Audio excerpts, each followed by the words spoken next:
Amid the rain, a group of people asked if there was anyone in that place. Then a boy appeared. The people watched him closely. They were surprised to discover someone was in that area and asked for permission to stay there until the rain stopped. During the conversation, they kept staring at him while he tried to understand what kind of people they were. Although he was just a child, they decided to treat him with respect. Still, they didn't seem to be bad people. With clenched fists, he stated they could stay wherever they wanted, but they should avoid the pavilion. Instead, they could use any other space. They thanked him and agreed to the condition. Their leader conveyed the message, and everyone complied, referring to the man as Patriarch. After they left, he noticed a strange symbol on their backs, which made him think they might belong to the same clan. As they departed, the boy wanted to know who they were, but he still had things to do. When he got home, he felt excited because it was dinner time. Opening the jar, he saw several insects. He used them to feed the black tiger tarantula, a spider native to China capable of growing up to 20 centimeters because of its stripes that resembled a tiger. Wasting no time, he offered the insect, which was quickly devoured. The spider, once the size of a fingernail, had already molted twice and grown significantly, which made him happy. Looking to the side, he opened a drawer where a lizard with body stripes was kept. In his previous life, he had struggled to acquire it due to a lack of money, but now he could obtain it easily. He extended his hand, offering food. However, the lizard bit his finger, causing him to scream in pain. He wondered if he should call that his previous life, for before being in that body, he had been a streamer with 1 million subscribers known as a professional biologist. His main content revolved around venomous animals. The problem arose during a special celebratory live stream. He had planned to capture a rare snake for the video. That's why he went to Africa, but even there, finding it was very difficult as it wasn't as common as a stray cat. After many attempts, he decided to rest, but his chat kept urging him to try again. While still searching, he noticed the snake coiled on his fridge. In the blink of an eye, he was bitten, which brought him to that world. This made him indignant as he had worked so hard to find it. Suddenly, he was called by the Patriarch. Opening the door, he asked if something was wrong, but it seemed the Patriarch only wanted to thank him for the shelter and invite him to eat deer meat. Just hearing meat made him excited as he usually only ate insects. Grateful, he followed the Patriarch, watching as the meat was cooked. The Patriarch suggested they talk while waiting. The Patriarch asked his age and he replied that he might be 14 or 15 years old, explaining that as a child, he had hit his head and lost part of his memory.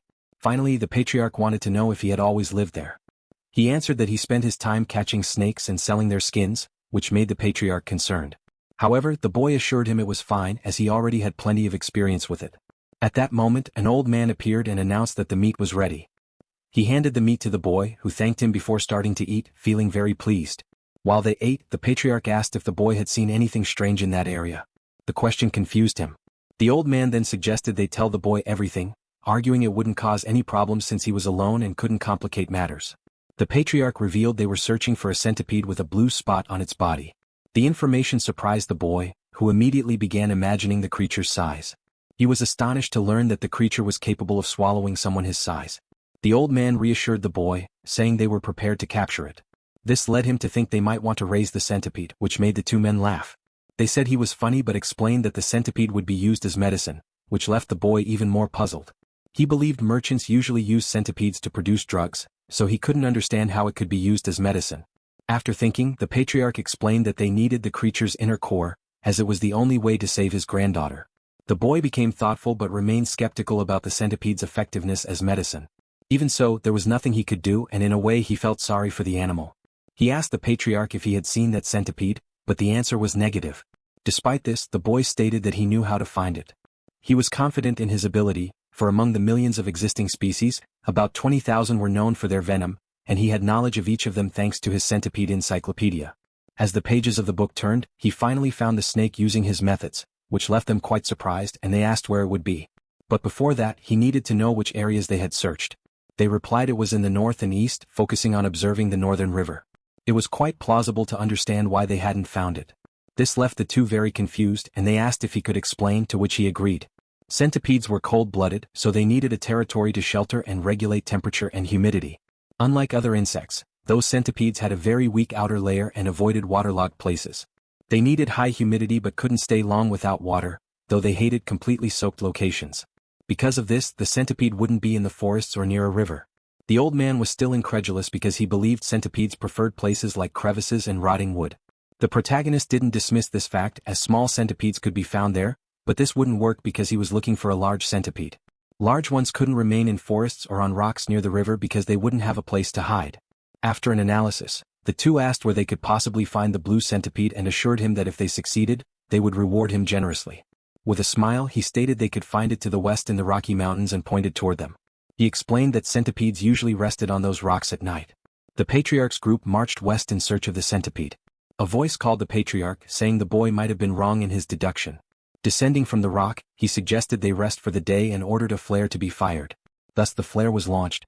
By the campfire they prayed that the boy was right. Another group member questioned why they hadn't been able to find the centipede. Meanwhile, the patriarch thought about his daughter, who was the Tang family's talent, and showed concern. After meeting, they both discussed the centipede and seemed to have failed to find it. He asked Waun to endure just a few more months. Reflecting on the situation, the patriarch suggested exploring the south the next day, as they hadn't found any clues so far. Suddenly, the old man connected the dots and burst into laughter because he finally understood everything. The location had been correct all along, but the patriarch remained confused and asked if he had noticed something. The old man denied it, saying he hadn't seen any traces or signs. Even so, he had the feeling the centipede was there. Despite that, they hadn't found anything in the past 3 days. But something surprised the patriarch. The old man claimed it made sense that there was nothing because everything had either fled or fallen prey to the centipede. Placing his hand on his son's shoulder, he declared that the blue centipede was in that area and that they could finally save Waun. Before they could celebrate this discovery, the ground began to tremble. This put everyone on high alert, but before they could react, the rock above them shattered, and the blue-spotted centipede emerged, destroying everything around and putting their men on edge. He said he really wanted to see it in person. The patriarch's group finally defeated the blue centipede, and with that they could finally save Waun. The patriarch instructed his father to take the injured to Sichuan along with the uninjured soldiers. His father expressed concern, but the patriarch explained that disputes are engraved in blood and favors in stone, reflecting the intensity of conflicts. With a surprised expression, his father realized he had made a mistake by only thinking about Waun. However, he said they would have to welcome that boy as a guest and give him what he needed. The patriarch mentioned that he had already ordered his men to go to the village to be treated, and in the meantime, he would visit the boy. He was sure the young boy was very curious about the latest developments.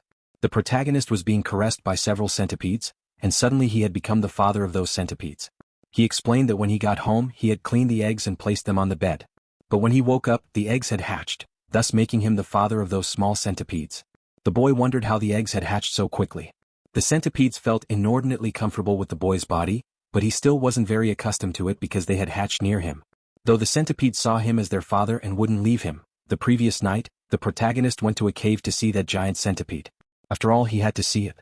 As he ventured deeper into the cave, he saw a cricket and kicked it without thinking. With trembling breath, he sighed in relief. He found 3 eggs, saying he had almost failed because if it had rained, he wouldn't have been able to retrieve even one of them. He quickly stood up, saying he had to hurry back because he needed to clean the eggs. Smiling, he told the centipedes to wait a little longer as he was going to give them a bath. Even though he hadn't seen the blue-spotted centipede, he was quite happy to have saved the remaining eggs. Feeling a bit annoyed, he told the centipedes to give him some space. He explained that they didn't need food yet as they would only eat after molting, but it was still inconvenient for them to cling to him. Suddenly he had an idea, realizing that if he entered the water, they would detach from him.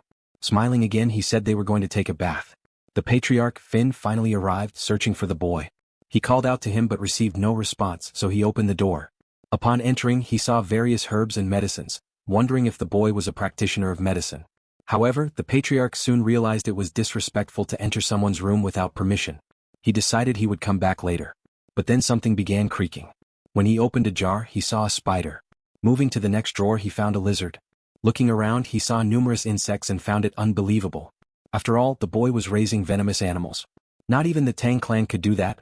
They could only extract venom, and they were already familiar with venomous creatures. Leaving the boy's room, he remarked that he had thought saving his daughter's life was a stroke of luck. Clenching his fists, he said the real stroke of luck might be the boy himself. The patriarch was called by the boy, who asked what had happened to his arm. He replied it was nothing too serious, but before he could say more, he noticed an energy coming from the door, and a man with bloodlust emerged from it. The patriarch quickly pushed the boy behind him and told him to run. In the blink of an eye, the man approached the patriarch and struck his arm, sending him flying far away. Lying on the ground, the patriarch realized that man was on the same level as his father and worried about the boy. But as the smoke cleared, the young boy appeared, grabbed by the man's hands. The man mentioned that the Tang clan was heading to Hainan and said leaving the son of the myriad poison's divine sovereign injured and alone like this was humiliating. The patriarch said he didn't know the man and asked why he was attacking both him and the boy.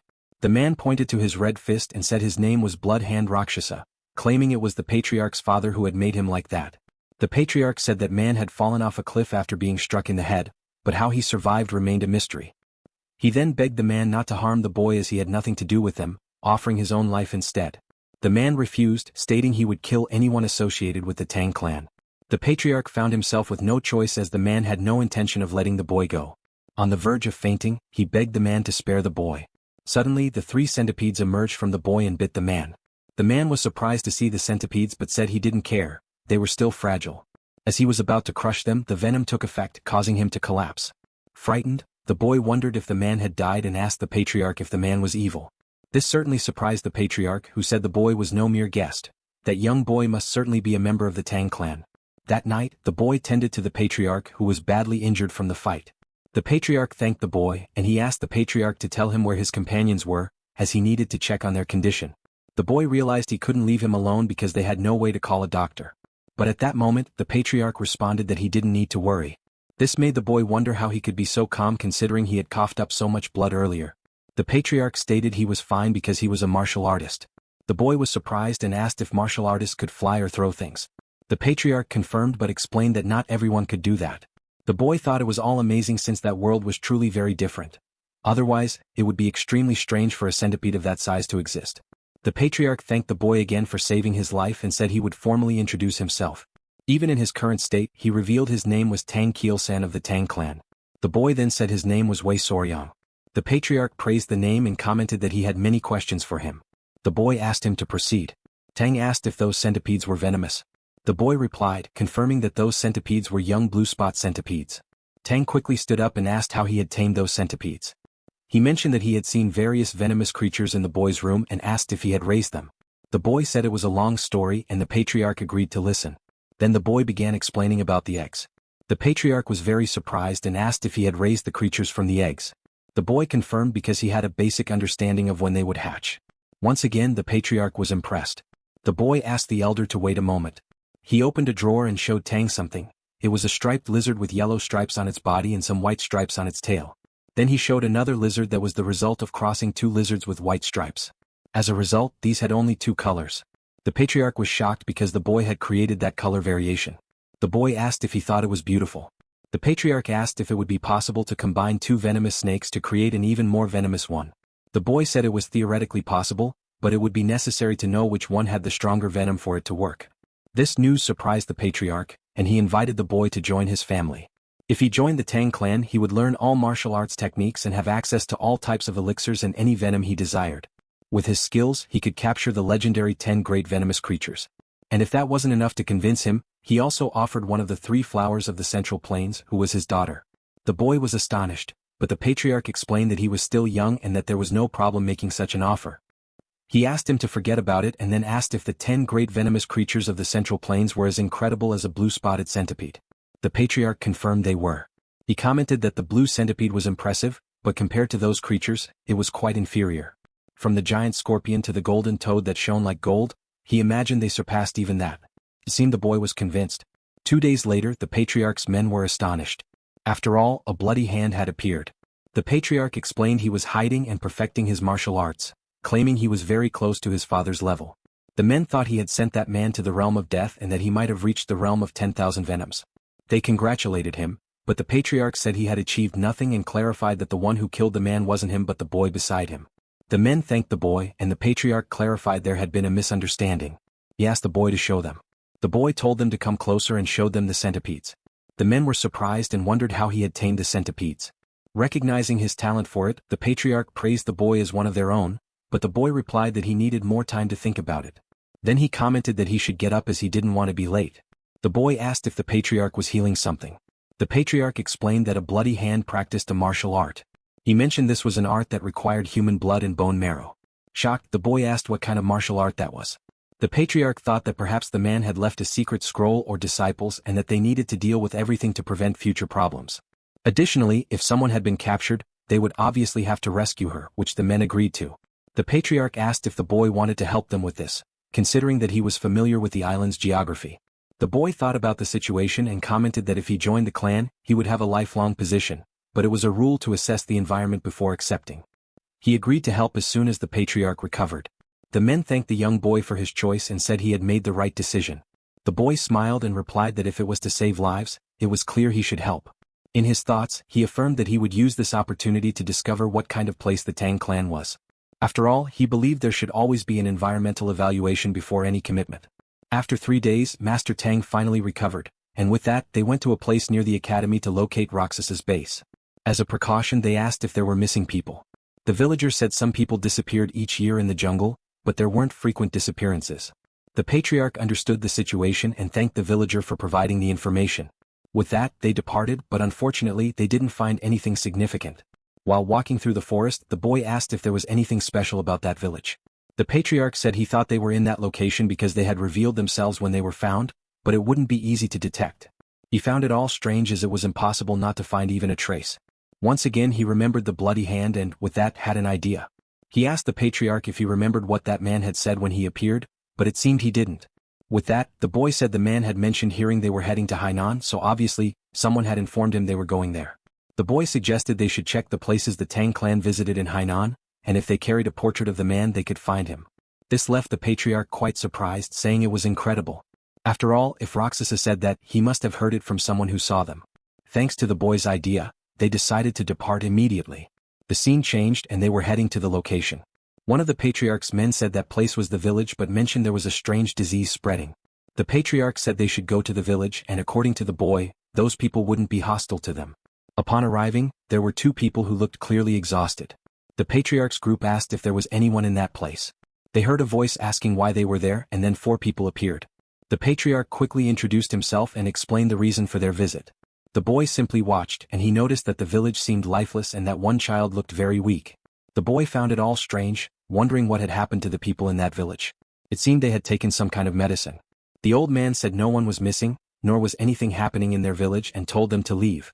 The patriarch said he didn't believe that. After all, there were more houses than people. The old man said it was none of their concern and again told them to leave. The boy was clearly uneasy, and the patriarch asked what was happening. After all, the boy had said the people would be friendly to them, but the boy was equally confused. Suddenly, the child fainted, and the old man showed concern for the girl as she was his only remaining relative. But she was very ill. The patriarch asked if he could help using his medical arts. The old man asked if it was the medical arts of the Central Plains, and the patriarch confirmed, saying that although he wasn't a doctor, he still had basic knowledge of medicine and asked if he could see the child. The old man allowed it. He admitted there was, in fact, a plague spreading through the village causing children to die and healthy people to suffer. The patriarch understood and said he would try. The old man asked them to bring her inside, and the patriarch and his group followed. With that, they rushed and the boy asked if the elder also knew about medical arts. He explained that the Tang clan's martial arts, tied to the use of poisons, also developed proficiency in medicine as they required a deep understanding of the body. The boy thought the Tang clan was a group of assassins who used poison, but he desired to join to learn the medical arts. The man also said that sometimes they injected poison into wicked people to observe their reactions, shocking the boy as it was human experimentation. The boy said it was to be expected. After all, those people were quite frightening. Standing before the door, they finally entered and laid the child down. The patriarch explained that he had transferred some of his internal ki and also stabilized her breathing. The old man thanked him once again for everything and prayed that they could save his only granddaughter. But there seemed to be something strange about her pulse. The patriarch asked if she had a weak heart since birth. The old man explained that it had been 6 months since she started to get sick, and others in the village also began to follow, which was why they called it a mysterious disease. Because of this, he had asked them to turn back at the village entrance earlier. The patriarch said he would give a good heart remedy and asked if he could gather the villagers so they could try it. Tearing up, the old man thanked him and the patriarch felt relieved. The boy observed everything that night. One night, one of the patriarch's men said he had worked hard taking care of the villagers and asked what symptoms they had. The patriarch explained they were quite bizarre. Lethargy, swollen eyes, mild fever, and irregular pulses. The symptoms were all different and perhaps the problem lay in their hearts. The man asked where the boy was. The boy, exhausted, had fallen asleep, and the patriarch had left him in his room. He said the boy had followed them without knowing anything about martial arts, so it was normal for him to be tired. He added that the boy had worked a lot. The patriarch said he would go check on the boy and the man offered to take him. Opening the door, they found the boy sleeping alongside his 3 centipedes. The patriarch looked at him and stepping into the room, moved toward the boy and slapped him on the face. The boy was confused and asked what had happened. The patriarch, indignant, continued to stare at the boy. Touching his cheek with his hand, he grew angry and asked why he had done that, saying it hurt a lot. But the patriarch explained that there was an insect on his face and he was just trying to catch it. Still, the protagonist was confused. The patriarch said he wanted to check on him before sleeping. However, at that moment, an insect had landed on his face while he was asleep, and since there were many venomous insects in that place, he thought it was dangerous to leave it there and instinctively acted. Showing his hand, he explained that the insect was large. The protagonist wondered why that insect was there. At that moment he realized something. He said the patients suffered from various diseases, but they all had one thing in common: cardiac arrhythmia. However, he stated that the reason for the disease spreading in the village was precisely because of that insect, which clearly left the patriarch quite surprised. The kissing bug, a species from the Reduviidae family, earned its name for sucking blood near the eyes and lips. They are quieter than mosquitoes and because of that, are also called vampires or assassin bugs. The protagonist explained that these insects weren't venomous, but their stomachs were full of harmful parasites. When they bit people, the infection occurred through their feces. They caused trypanosomiasis, more commonly known as Chagas disease, and were ranked 7th among the deadliest animals to humans. The boy asked the old man if the village dogs exhibited the same symptoms as the humans, and the old man confirmed, wondering if the insect caused that too. The protagonist confirmed, saying he was almost certain. The old man asked if he could save his granddaughter. The boy said it would be possible if they had the right medicine. The patriarch chuckled softly. When questioned about the boy, the man confirmed he saw value in him, while the protagonist took the opportunity to ask if there was any issue. The patriarch said they were from the Tang family of Sichuan, but this clearly confused the boy as he already knew that. The patriarch explained that there was something called gu, which some associated with parasites or sorcery, but in reality, were insects raised by evil men. In China they used these insects to cause pain or make people do their bidding. The protagonist found the idea of controlling people interesting, which the patriarch agreed with. However, countless martial artists like him had perished because of these. Some were forced to kill their own children, betray their families, or become slaves to those men. In the background, the old man lamented about his son. Because of this, many sought an antidote to counter the gu. To do so, they needed medicines that could either expel the gu from the body or dissolve them, which would kill them from within. This left the protagonist speechless. The patriarch said that if anyone could create the cure, it would obviously be the Tang family of Sichuan.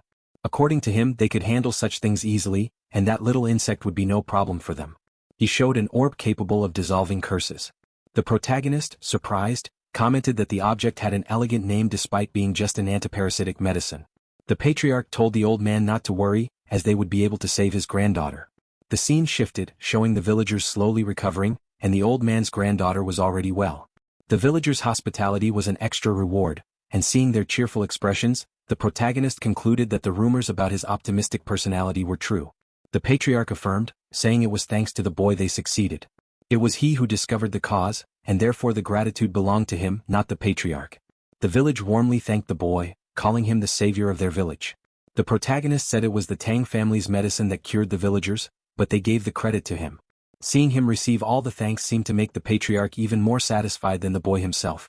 Though he wasn't the one being thanked, to be honest with himself, the boy admitted he was also touched by the scene. The villagers tossed the boy into the air in celebration. Sometime later, the old man asked the patriarch about what he had mentioned earlier at the village entrance, and the patriarch asked what it was. He inquired if he remembered searching for the missing villagers. The patriarch confirmed he did.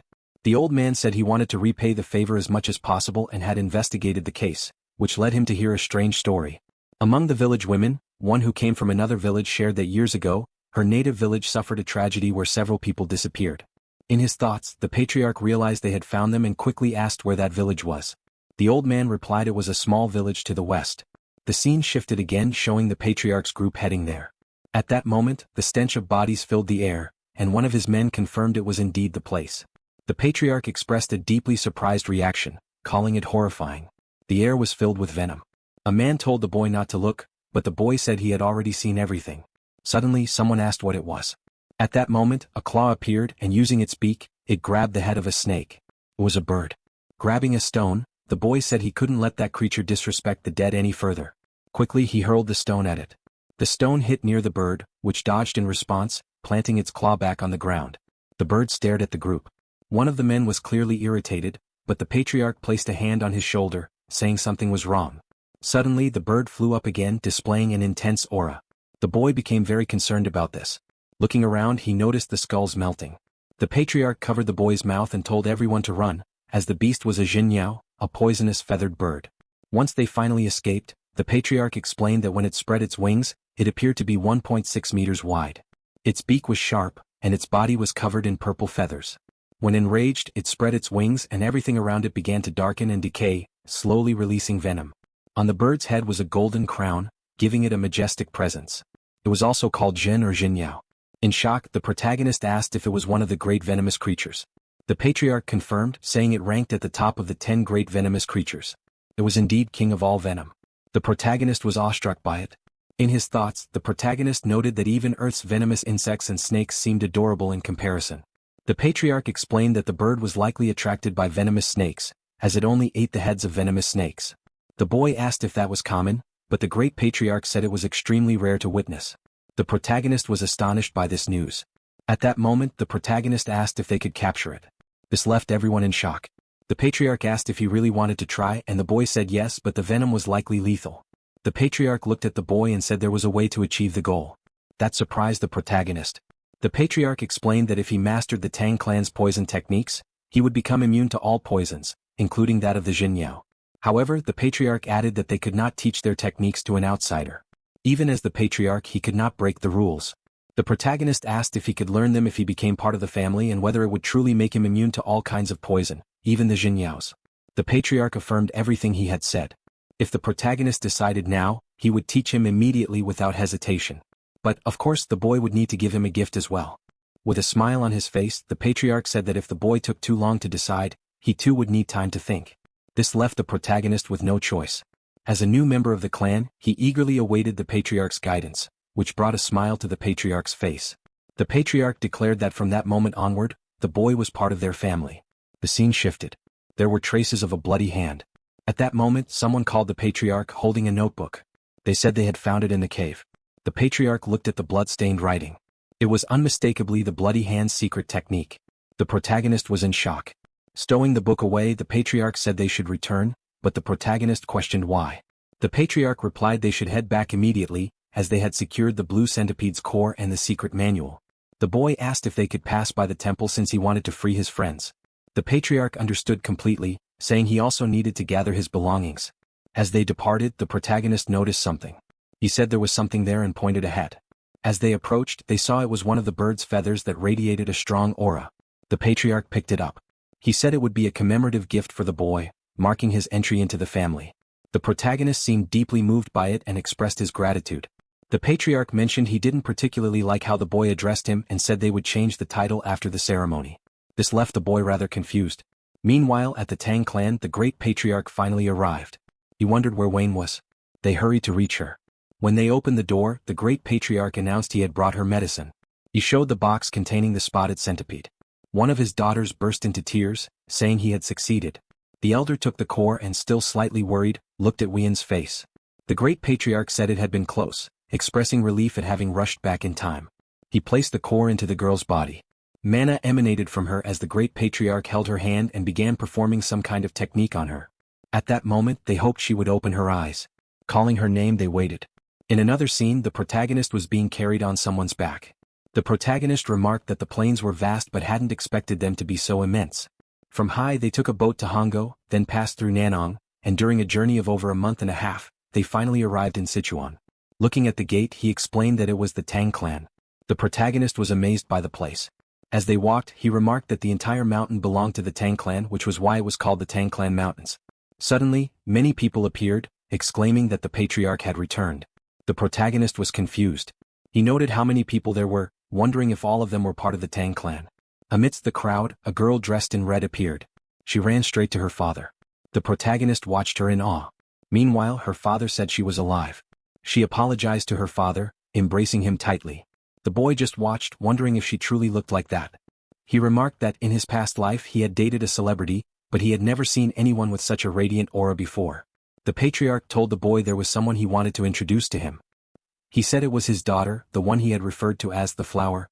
The girl blushed deeply. The patriarch revealed that she was the flower he had ignored. The two stared at each other. At that moment, the protagonist remembered everything. In another scene, we were shown the only daughter of the clan, the poisonous flower, Tang Waun. She bore a burden no one knew about. While hiding, she overheard the adults' conversation, where they doubted her talent but said her appearance made up for it. The old man said it would be good to find a suitable son-in-law, but he had already suggested to the patriarch to take a second wife, though he was against the idea. Meanwhile, the girl said her parents were not wrong. Tang Waun wanted to prove this to the clan elders. After achieving great feats in her family's martial arts, she wanted to prove that she could do much more for the family despite not being a man. But as the saying goes, haste makes waste, and if you are impatient you will inevitably lose your way. It was this impatience that resulted in an inner demon. Because of this, that inner demon led to a key disorder. At that moment the girl opened her eyes, noticing she was surrounded by several people. Her mother was very happy to see her safe, tears falling from her eyes. She apologized to her mother and said she only wanted to be someone useful to the clan. The girl said she had lost all her internal ki, but her grandfather called her, asking if she was doing this out of guilt. However, he told her she had not yet reached the level of the 100 poisons she desired. Therefore she should stop crying and cheer up. When she looked at her hand and energy flowed into it, the girl asked what that was, and her grandfather said there was something he needed to tell her. Then he told the story of a young warrior who saved her and also granted her the internal ki of 1,000 poisons. Not just 100 poisons. The girl looked at him, and a rather strange atmosphere arose between the two. In his thoughts he said he should think more about what he said. After all, he had called his own daughter a weed. Putting that aside, he introduced himself to her and said his name was Wei Soryang. He said he had heard she was ill but now she seemed quite healthy. She said she was called the poisonous flower, Tang Waun, and thanked him for saving her life, saying she would never forget it for the rest of her life. Meanwhile, the protagonist was amazed by her beauty. Suddenly, a voice arose in the boy's head. It was the patriarch's voice, asking what he thought of all that, asking if he thought she was thin enough or if she was too beautiful, and asking if he would like to get to know her better. This of course left the protagonist blushing and flustered. While sitting in the spa with his 3 centipedes, he reflected on everything that had happened and wished he could die. Looking to the side, he glanced at his centipedes and said that they normally didn't leave his body, but when he asked them to enter the bucket, they obeyed, which was quite mysterious. It was as if they could understand him, and as Mr. Kielsan said, it seemed they reacted to killing intent. He said it was embarrassing for them to keep staring at his naked body like that, so they quickly went under. The protagonist just thought it was all wonderful. He said that Mr. Kielsan had told him those centipedes were spiritual creatures, so he thought he should ask about them later. Looking up, he said he couldn't calm down because of what the patriarch had said. We cut to another scene where the 4 of them were in the room. The patriarch said he would give the boy a room. His father asked if the boy was that talented and he confirmed. They had met by chance but his help was very good. He commented that the young man's knowledge was impressive, and he had also killed the blood hand Rakshasa. Moreover, he had found one of the legendary spiritual creatures, and on top of that, he had hatched the eggs of the blue-stained centipede on his own. This, of course, surprised the two. His father said he could never have imagined they would be able to find such a treasure. Then the patriarch called his daughter and said he wanted to make that young warrior her husband, asking what she thought. As she reflected on it, there was silence in the room. She thought that she wanted to be more useful to her clan. After all, she had just acquired the constitution beyond the 100 poisons. She said she was also part of the Tang clan and knew very well what her father meant. Nonetheless, if that man really deserved her, she would find out herself. With that, she stood up and left the room, leaving everyone restless. The patriarch told the young warrior to be careful. As beautiful as that rose might be, it also had sharp thorns. As she ran, she said that finally she had acquired the constitution of 1,000 poisons, and if she appeared, the elders would never recognize her.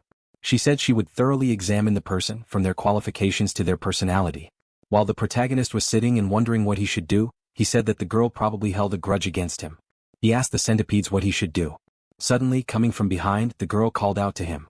The girl was looking at him intently. She asked for forgiveness and said she was in a hurry, asking him to give her his hand. Thinking for a moment, he said it would be better for them to get to know each other first. After all, everything had an order. The girl wondered what he was talking about, but then she realized. She said that wasn't what she meant and told him he had misunderstood everything. This left the protagonist disappointed. As the air between them grew tense, she sighed and said it wasn't what he was thinking. After all, she only wanted to check his pulse. He had misunderstood completely.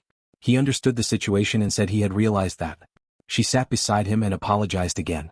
After all, she had appeared out of nowhere and acted rudely. The girl said he was young, so she would explain what was happening. Then she began to tell the young man. He said the story he had heard sounded like the plot of a typical medieval tale. As the only direct descendant, she faced schemes from the secondary families to secure the lineage. The elders planned to bring in a capable son-in-law. The girl apologized to him once again but said she had something to confirm with him. Even if things didn't go well, she had no intention of treating him poorly. So she suggested an oath. The protagonist extended his hand and said he understood what she meant. She could feel free to confirm whatever she needed. Looking at him, she touched his hand and said she would begin. After a while, an aura emerged from her. She explained that the Tang clan's martial arts were not for everyone and that their poison techniques required adaptation to toxins, as internal energy grew only by assimilating them. Only by mastering them all could one achieve mastery. With that, she concluded. She said that, fortunately, his body was capable of learning poison techniques. However, his body was a body of 10 poisons. This meant he could only handle 10 types of toxins. She said that overall, his abilities would place him only at the level of a first-class martial artist, and that would be the maximum someone without talent could achieve. Then she apologized once more and said she would take her leave. As she left, he felt sad about the news of having a body of 10 poisons. After all, it meant he wouldn't be able to capture someone's attention, and for him that was a very serious issue. The scene shifted to the girl taking a bath. She mentioned that her body was emitting a strange smell since she consumed the blue centipedes in her core, and despite bathing several times, the smell persisted. She wondered if it was some kind of punishment for speaking ungratefully to the one who saved her life. While sleeping, the girl deeply thanked his kindness. However, the protagonist was very confused. After all, he was dreaming. But she said he wasn't. She explained that she had borrowed the girl's appearance so as not to scare him. She said she was the mother of those centipedes, which left him very confused. The 3 children clung to his foot. As he looked at them, he noticed that all of them were girls. Then he asked how she had appeared in his dream. She explained that she had been mercilessly killed, leaving her children behind. But her grudge reached the heavens, and because of that, her spirit remained in the inner core. While she cursed the body of the girl who consumed her core, an opportunity arose to resolve her grudge. She was able to enter his dream all thanks to him. After all, he had brought her children with him. He understood and realized that, in the end, it was he who revealed her location. It wasn't his intention, but he ended up being involved in the death of the centipedes. The girl closed her eyes and asked if she could make a request as long as it wouldn't trouble him. He said yes and promised to fulfill any request she had. She asked him to take care of her babies until they were fully grown. He was confused as centipedes become independent after shedding their skin. She explained that this only applied to lower creatures. However, her kind was different, and until her descendants shed their skin, they would remain dependent on what flowed within the mother's inner core. This left the protagonist even more confused. After all, that girl had already consumed her inner core.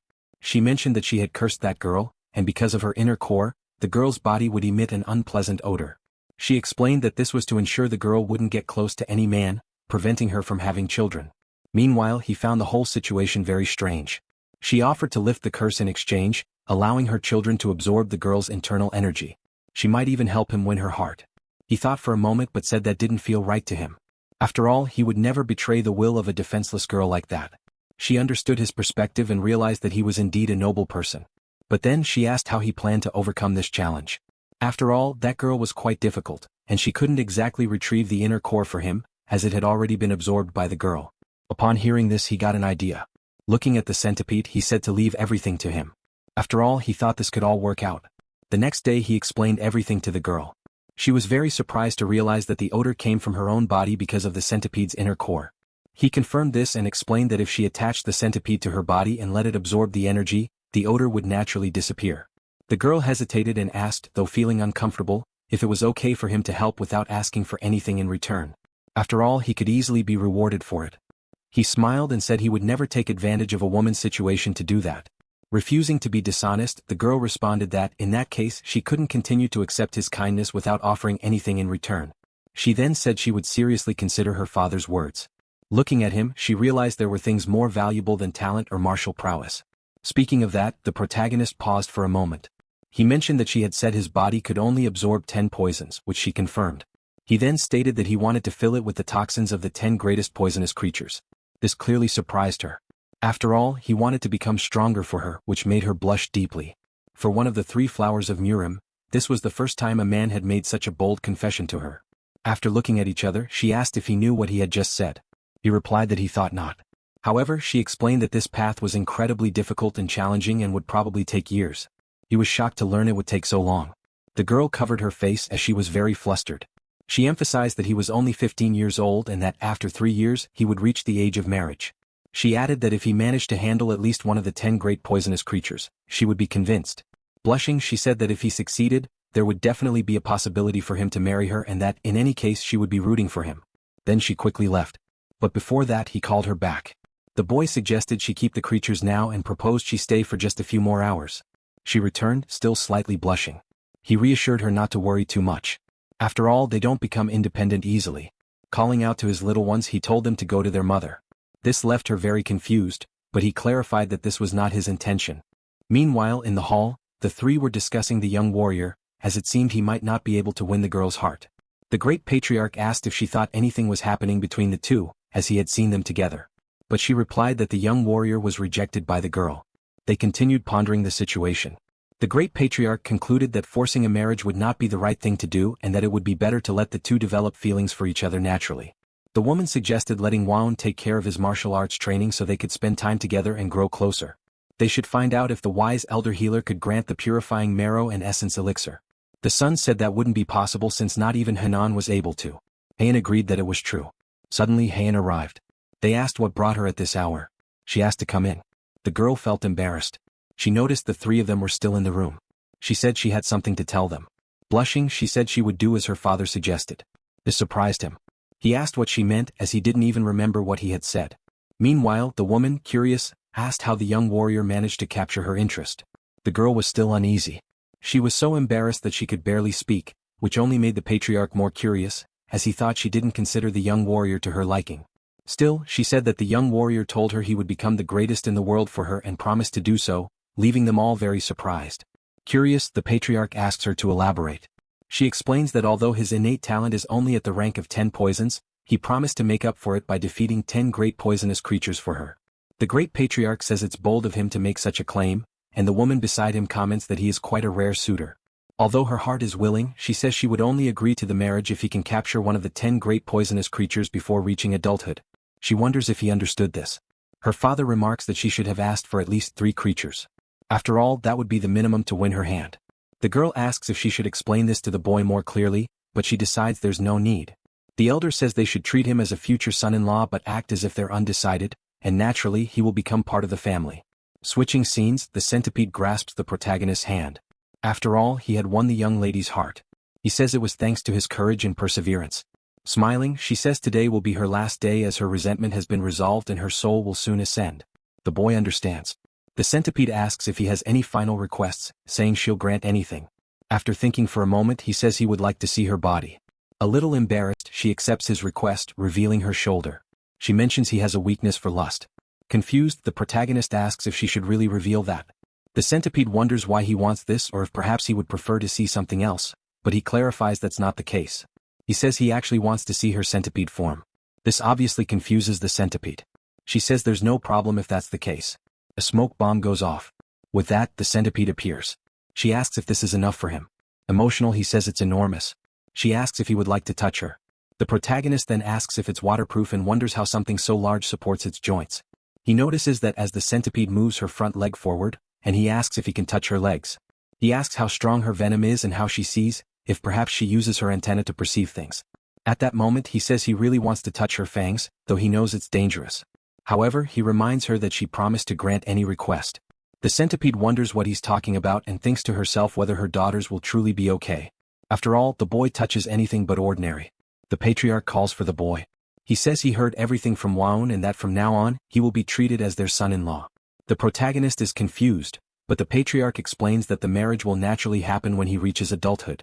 However, this isn't the main concern for the protagonist. Smiling, the woman beside the great patriarch says she will be his mother-in-law, and the elder adds that his marriage has already been decided. The protagonist looks at H, who is smiling. All of this leaves the boy quite confused as there are usually conditions for marriage. He says he should go along with it for now and hopes to count on everyone's guidance in the room. Looking around, everything seems to be going as planned. At that moment, the patriarch says that before learning the Tang clan's poisonous arts, there's something the boy must see first. The protagonist asks what it is.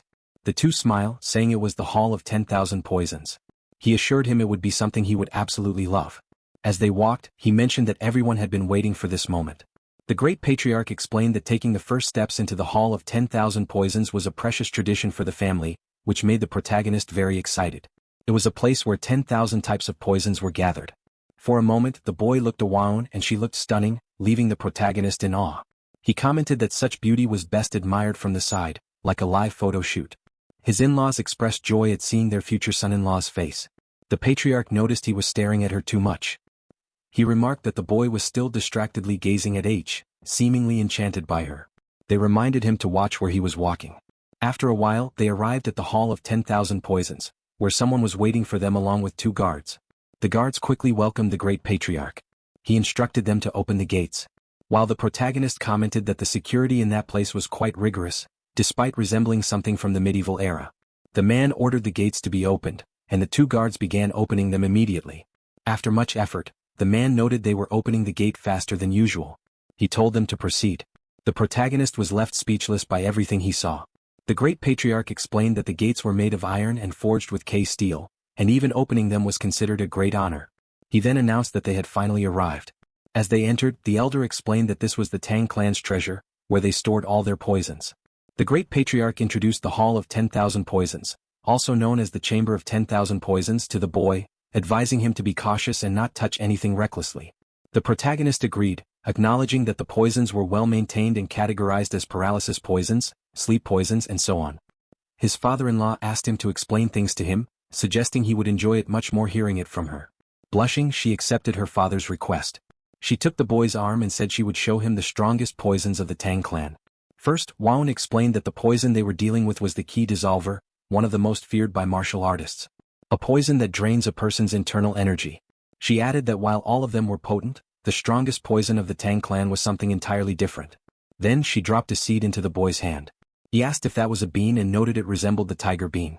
The girl explained that apart from the poisons of the 10 great poisonous creatures, this was the strongest poison that existed.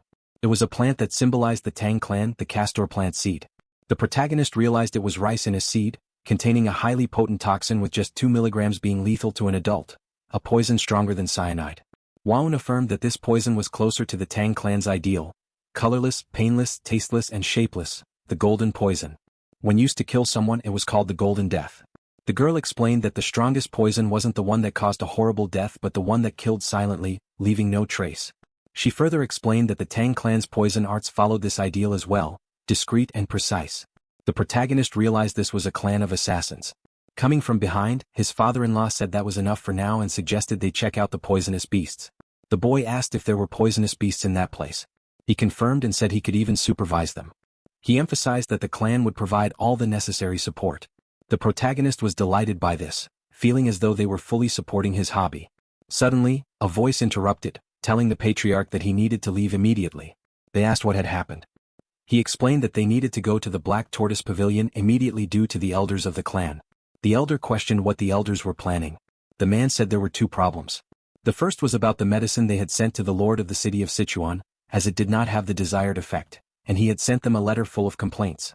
The second issue was about the Hall of 10,000 Poisons, and apparently rumors were already spreading. His father-in-law told him to come with them. With that, they went to the Black Tortoise Pavilion. There, the elders called the patriarch and asked what he was thinking after making a critical decision on his own. They questioned how he could choose an orphan to marry with. He asked what they were talking about and whether they were insulting his son-in-law. The two elders quickly softened their tone. He said he had made that decision himself and asked if they had any issues with it. However, they asked the great patriarch to use some common sense, pointing out that entrusting the management of the Hall of 10,000 Poisons to a boy without proven skills was absurd. Waun looked at the boy silently, apologizing for the situation. He sighed and said it wasn't her who needed to apologize. At that moment he excused himself for interrupting their conversation but suggested that since the problem arose from his perceived lack of ability, he could demonstrate his skills to the elders, thus proving his value to them. This surprised them greatly though. The protagonist suggested, for instance, that he could resolve the issue with the lord of the city of Sichuan. Waun asked what the boy was planning to do. The protagonist said that he wasn't usually the type to stand out or cause a commotion, but if someone disturbed his peaceful life as a pet owner, he wouldn't simply let it go. He had left the elders speechless. Eventually, they became agitated and lectured him for interrupting the elders' conversation. They challenged him, asking if he even knew what the Sichuan city lord's letter said before barging in.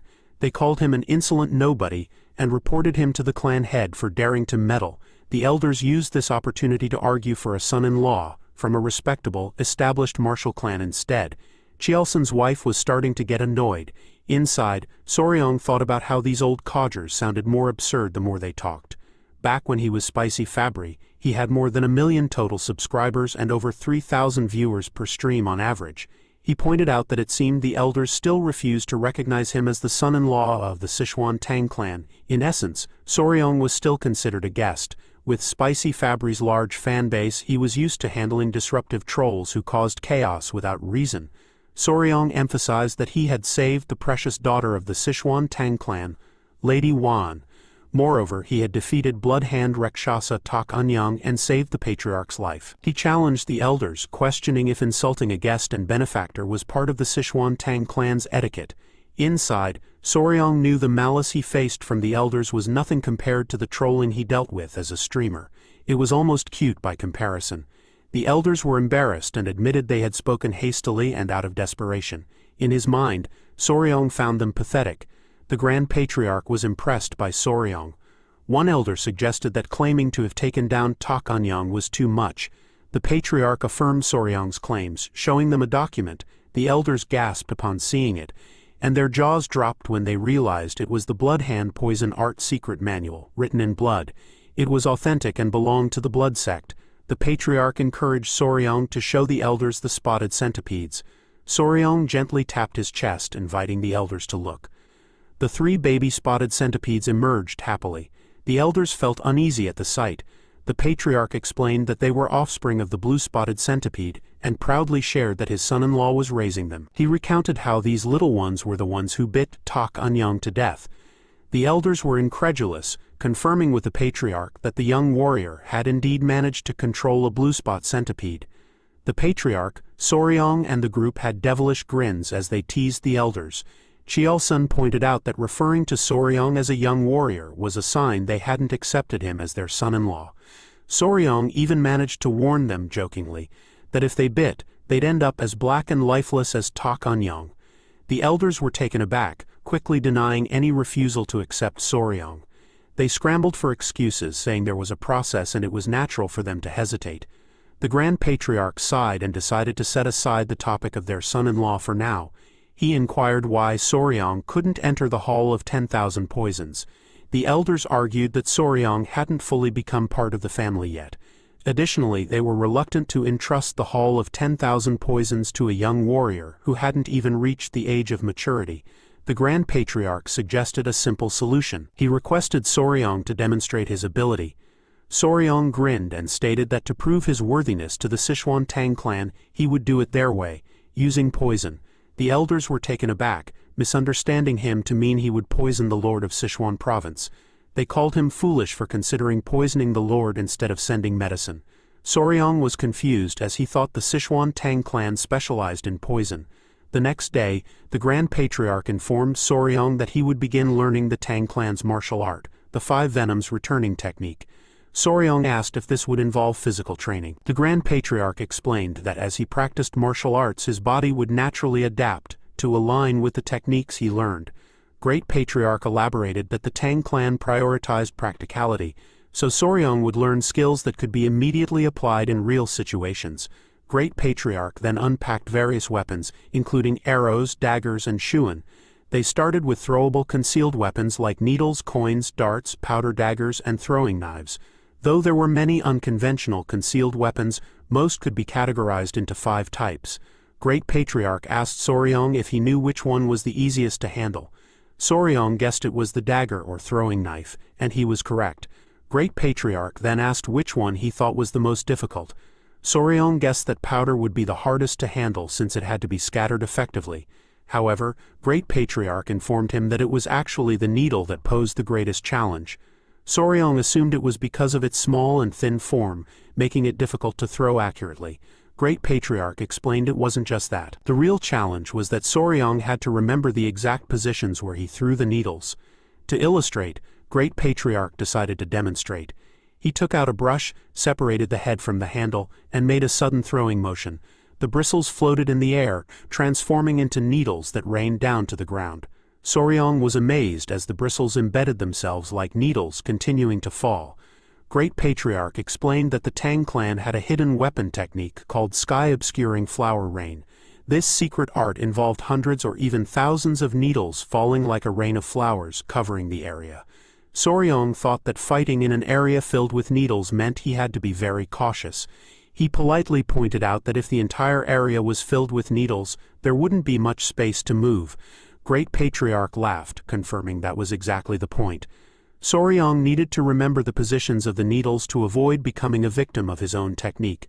To Soryong, this seemed unbelievable. He began to sweat as he confirmed with Great Patriarch whether he needed to remember the positions of needles that deflected opponents or those that fell out of place. Great Patriarch replied affirmatively. He informed him that with the 5 poison body, Soryong would need to memorize at least 100 positions to start. Soryong turned pale at the thought. After the demonstration, he collapsed face down on the ground. Lady Wan then appeared. She asked if she looked prepared wearing a beekeeping suit, since she heard he was going to catch a hornet. She wondered if it was unnecessary. Soryong assured her that it wasn't unnecessary. He was planning to wait for a hornet, but with their gear, they could catch it themselves. Wan double-checked if he really intended to wait for the hornet to come. Soryong replied that she would understand once they got there. He asked if she knew where the hornet's nest was. Wan confirmed that she had found one nearby, so they could head there immediately. Soryong also donned a beekeeping suit as they prepared. Wan brought up the letter sent to the city lord of Sichuan province and asked if he had seen it. Soryong confirmed he had. Wan expressed concern that being young, Soryong might not fully grasp the letter's contents. Blushing, Soryong mentioned that young Kai in men is quite important. Wan felt embarrassed and told him that was enough, realizing he was aware of the situation. The major issue troubling the city lord of Sichuan was erectile dysfunction. His bamboo was no longer getting hard. Wan became suspicious of Soryong's knowledge, given his age. Soryong excused it by saying he had lived alone for some time. Embarrassed, Wan quickened her pace. A few hours later, they arrived at the forest. Soryong got distracted by the creatures there, and Wan had to keep him focused until they reached their destination. It looked like a mini cave, an ideal place for hornets. Wan inquired about the significance of finding a bee without a hive. As they put on their head protectors, Soryong explained. He told her it meant that while they came looking for hornets, they wouldn't actually be capturing any. Wan was puzzled. As they approached the hole, Soryong explained that the venomous insect they were after could be found in smaller, weaker hives. Wan was unaware of this, but fortunately, the hive had what they needed. An insect emerged, and Soryong captured it with chopsticks. They hadn't come to catch a hornet. This little insect was their target. This small creature would solve the Sichuan city lord's troubles. Wan asked about the bug, wondering if it was a ground beetle. She had guessed correctly, and Soryong learned that the bug they caught in the giant hornet nest was referred to as a ground beetle in that world. In the Central Plains, it was known as a ground beetle, but in the modern era, it was called a blister beetle. Wan asked if it was normal for ground beetles to be found in a hornet nest. Soryong explained that their life cycle was quite peculiar. Blister beetles have an unusual method of reproduction. Unlike most insects that either guard the spot where they lay eggs or create a safe environment for their eggs to hatch, the blister beetle simply lays eggs wherever it pleases. There was a humorous skit where the blister beetle told the boss to wait because she needed to drop some eggs. Anywhere would do. With no fuss or frills, it just lays them. The only consideration it shows is dumping them all in one spot. When the miracle happens and the blister beetle larvae hatch, they start crawling toward the highest place nearby. Once the larvae reach the top, they do something bizarre. They cluster together and imitate a flower. Bees mistake this fake flower for the real thing and approach it. The moment a bee gets close enough, the entire swarm jumps onto the carpenter bee's body. And that's it, game over. The carpenter bee's home is as good as gone. Soryong wasn't sure why they favored giant hornet nests, but apparently it was the most suitable environment for the ground beetle larva to grow. Wan felt sorry for the giant hornet, but Soryong replied that there wasn't much that could be done about it. Wan knew the bug caused burns on the skin, and had heard that eating too much of it could even be fatal. Soryong confirmed this. The orange liquid dripping from a blister beetle contains a toxic substance called cantharidin. When this substance touches the skin, it creates blisters similar to burns. Wan blushed and asked if it really had that effect. Soryong confirmed that the substance could indeed immediately raise a man's bamboo, which made Wan feel embarrassed and prompt him to stop explaining further. She encouraged him to head back to the Hall of 10,000 Poisons.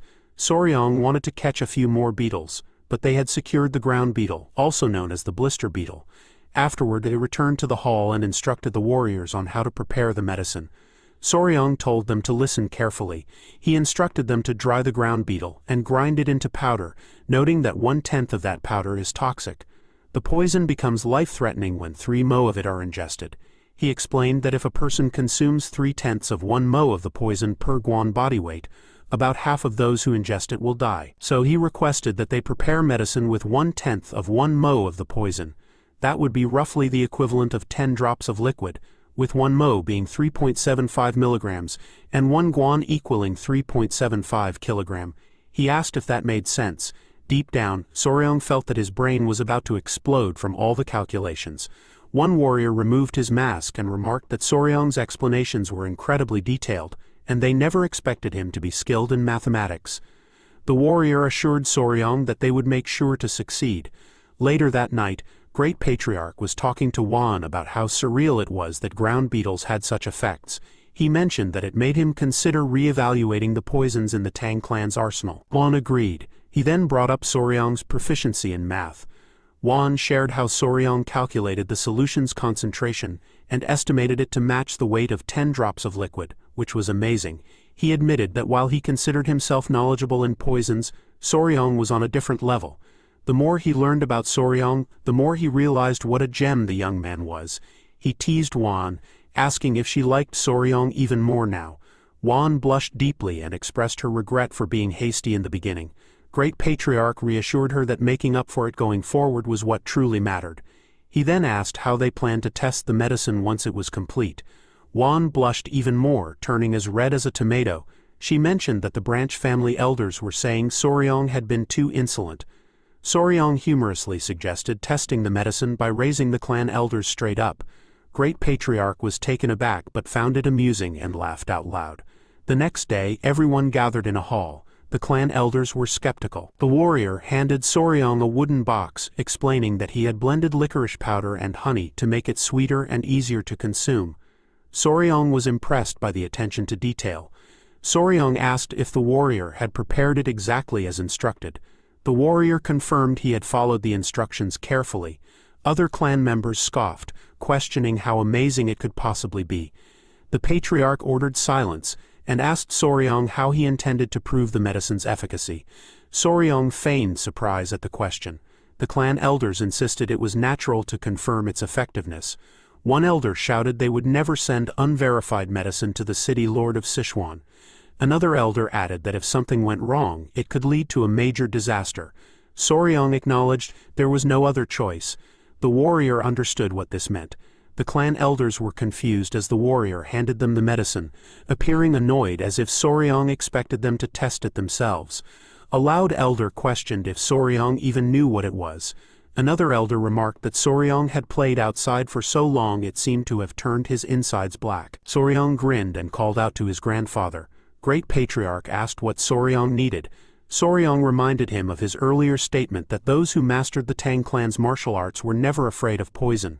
Great Patriarch played along and affirmed it. Soryong then pointed out that the elder's hesitation suggested fear. Great Patriarch agreed with him again. Soryong used reverse psychology, taunting the great elders of the clan who had surely mastered 100 poisons. He expressed that surely those elders weren't afraid of something as trivial as ground beetle poison. This angered the elders, prompting one to split the medicine in two. They claimed they had nothing to fear from such low-grade poison. They took the medicine, asserting that Soryong underestimated them. They warned him that if it did nothing he would face consequences. An elder proclaimed that they would uphold the clan's laws and principles. They chewed the medicine. A silence followed, then they smirked, declaring that nothing was happening. But soon the elder felt his manhood awaken. The long slumber of the snake was over. They were embarrassed. And so, that day, the laws and principles of the clan were set straight. Pun intended. It happened magnificently. The medicine was sent to the city lord of Sichuan, proving to be excellent. A little while later, the elders walked the hall holding their pants away from them to hide the evidence. Soryong told Great Patriarch that just as he said, provoking the elders with something related to poison made them fall for it immediately. Great Patriarch understood that they were the type of people who had nothing left but their pride. So naturally it happened. However, he also recognized that their actions stemmed from concern for the clan. He advised Soryong not to resent them too much. Great Patriarch remarked that in the end they were all one family. Soryong replied that he understood. Just then, Wan hurriedly approached them, reporting that something terrible had happened. They asked Wan what was wrong, and she explained that their children were acting strange. Soryong blushed, feeling confused, while Great Patriarch became stern and grabbed him by the collar. He demanded to know what she meant by children and why they had them. Soryong was drenched in cold sweat. He held Soryong by the back of his neck, questioning why they had children when they hadn't even had their wedding ceremony yet. Wan clarified that she was referring to the spotted centipedes Soryong was raising, not human children. Soryong was stunned, his surprise beyond words. Recently he'd been focused on physical training sessions and had asked Wan to take care of the centipedes. He realized he'd completely forgotten about them and was worried something had happened to his babies. He asked to see them. As he reached toward Wan, thinking she kept them there, Wan squealed that they weren't with her. Great Patriarch was speechless. A moment later, they found the 3 blue-spotted centipedes looking brown and weak. Soryong had a handprint on his face, a funny reminder of his earlier actions. Soryong stared at the centipedes intensely, while Great Patriarch wondered if they had just fallen from Wan's body with a thud. Wan mentioned that they seemed fine earlier but was now concerned they might be sick. Their color looked pale and their shells seemed odd. Soryong reassured her that there was no reason to worry, explaining it was called shedding. Creatures like centipedes with hard shells shed them when they grow bigger, and that's likely what was happening. Great Patriarch asked if they were already shedding their shells. Soryong replied that it would happen soon. Just then, one of the little ones moved strangely, and its head emerged. They were all impressed by the sight. It was quite amazing to watch as the other 2 centipedes began shedding their shells as well. They successfully shed their old shells and were now fully out. Wan noticed they looked almost twice as big as before. She asked if the little ones had names. Soryong realized they didn't, and his thinking face was quite amusing. Even funnier were the names he came up with. Number 1, Number 2, and Number 3. Wan found it so silly that she refused to accept them. She reasoned that since spotted centipedes are said to turn into dragons after living for 1,000 years, they needed dignified dragon-worthy names. Soryong playfully argued that there was no way a spotted centipede would turn into a dragon, even after 1,000 years. Great Patriarch joined in, joking that a 1,000-year-old spotted centipede is indeed called a dragon. Soryong realized he must have taught Wan that. He then seriously considered their names. He decided to name them Nova, Myra, and Grace. Nova symbolized a beginning. Myra meant fragrance, and Grace represented elegance or gentleness. Wan was delighted and didn't object, as naming the children was traditionally the father's responsibility. The spotted centipedes now had their names.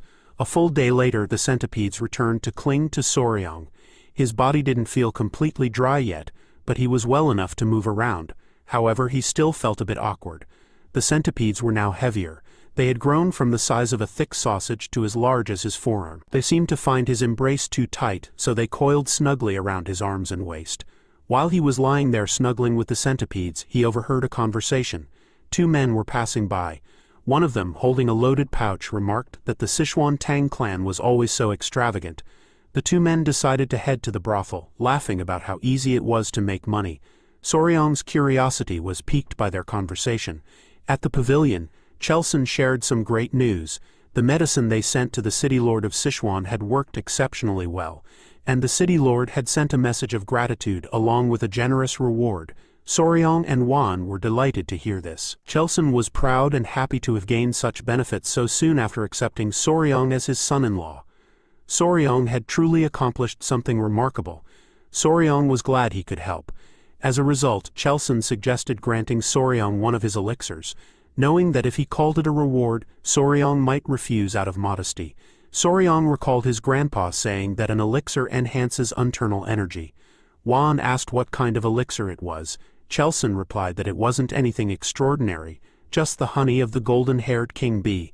In Soryong's mind, he thought it sounded like regular honey. However, knowing how crucial internal energy is for becoming a martial master, he decided to accept it. He was about to thank his father-in-law when Wan interrupted. She pointed out that since Chelson was rewarding Soryong, she questioned why it was just honey. Chelson got nervous seeing Wan's assertive demeanor. She argued that Soryong's achievement was no small feat. Even if the golden-haired king bee is a mid-level venomous creature, honey is considered the lowest grade among elixirs. She insisted that Chelson shouldn't be stingy when rewarding Soryong for such a significant achievement, making Soryong feel shy. She scolded her father, saying he should grant something that provides a year's worth of internal energy, instead of an elixir offering just 2 months' worth. Chelson was saddened and reasoned that it was still an elixir and had been expensive to obtain. Wan was further triggered, arguing that compared to Soryong's contributions, the reward was a mere pittance. Chelson found himself in a tough spot. Soryong asked about the golden-haired king bee. Chelson explained it was a mid-tier venomous creature sometimes found in jungles, about the size of a small dog. Consuming its honey was said to grant internal energy equivalent to 2 full months of meditation. Imagining the bee's size, Soryong was both excited and amused, but wound in his thoughts. She expressed her frustration on Soryong's behalf. Chelson clarified that his intention wasn't to belittle Soryong's achievements. He thought Soryong might enjoy seeing the golden-haired king bee in person. This got Soryong excited, and he asked if Chelson was suggesting he could see the bee himself. That was indeed what Chelson had in mind.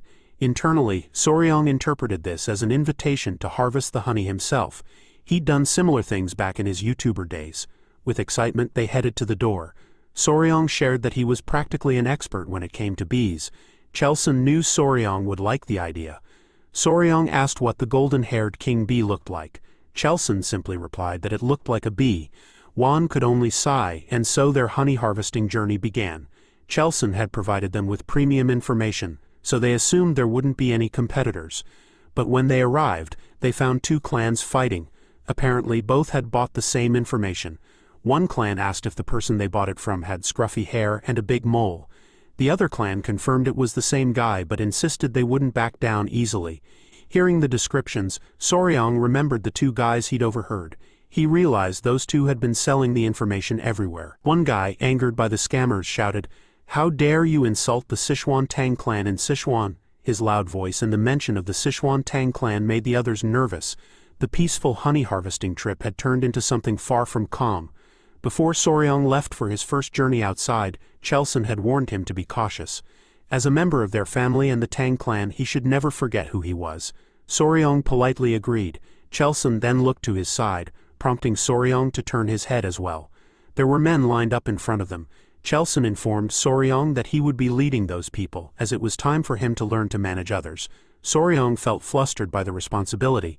He thought Juan should be the one leading. Chelson called him silly, explaining that since Juan was his partner, Soryong, by extension, held the highest authority in the group. Hearing the word partner, Soryong blushed. Juan had faith that he would do well and promised to help him along the way. He assured her he would do his best.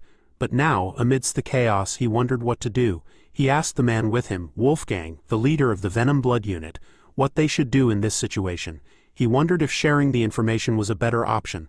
Wolfgang was displeased that anyone dared to share the Tang clan's information. Juan agreed, noting that whoever did it had some nerve. She was seriously upset, her intimidating aura clear as she questioned the selling of information purchased by the Sichuan Tang clan to others. Those from other clans recognized her as the poisonous flower of the 3 flowers of Murim. One man was shocked to see a direct descendant of the Tang clan, the poisonous flower, present in person. He was compelled to greet her. He represented the Central Wind sect and clarified they had no intention of interfering with Tang clan affairs. He stated they would withdraw. The Noble Origin sect also decided to withdraw, even though it pained them.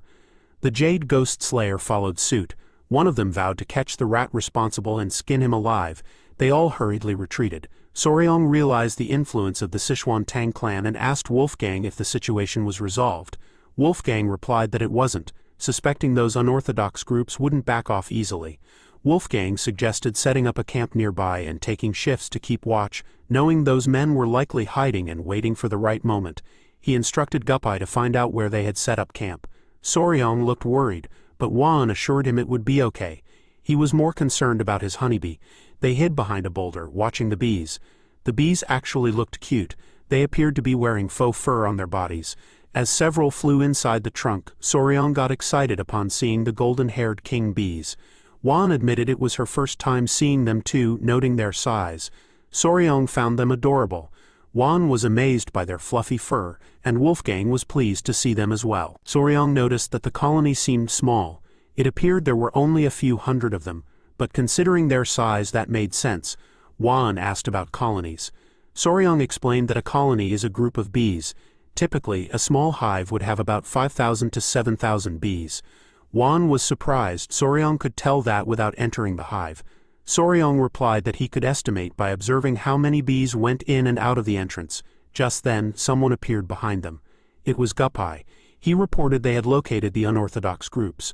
Wolfgang asked where they were.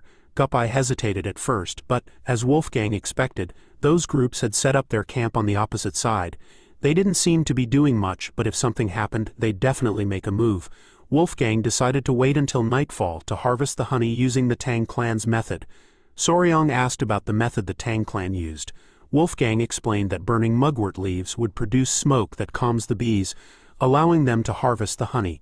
Soryong thought it was an excellent method. However, Guppi was concerned because the wind was blowing toward them, which complicated their plan. Soryong quickly thought of something. Guppi asked if it was something clever. Soryong explained that with the wind blowing toward them it would mask their scent. He decided to take this opportunity to quickly visit the hive. He was already on his way when Wan grabbed his shirt to stop him, warning that it was dangerous because the golden-haired king bee was a mid-level venomous creature. But Soryong was eager to go. He insisted he would just touch it once and come back. As he struggled to break free from Wan's grip, a pebble fell and rolled toward the hive, which they instantly realized was bad news. In the blink of an eye, the colony swarmed out of the hive. Wan quickly grabbed Soryong and they made a run for it. Later, they got a thorough scolding for their recklessness. At dusk, Soryong was still contemplating another approach. If they lit the fire against the wind, they risked being caught between the unorthodox groups and the hive. The golden-haired king bee was different from bees he knew. These bees could detect ground vibration from over 30 kilometers away, something even ground bees couldn't do. Wan found him. She mentioned that the kids had finished their meal and were trying to wander off, so she brought them to him. Soryong thanked her. He gently told the little ones to behave. Wan sat beside him, making him flustered.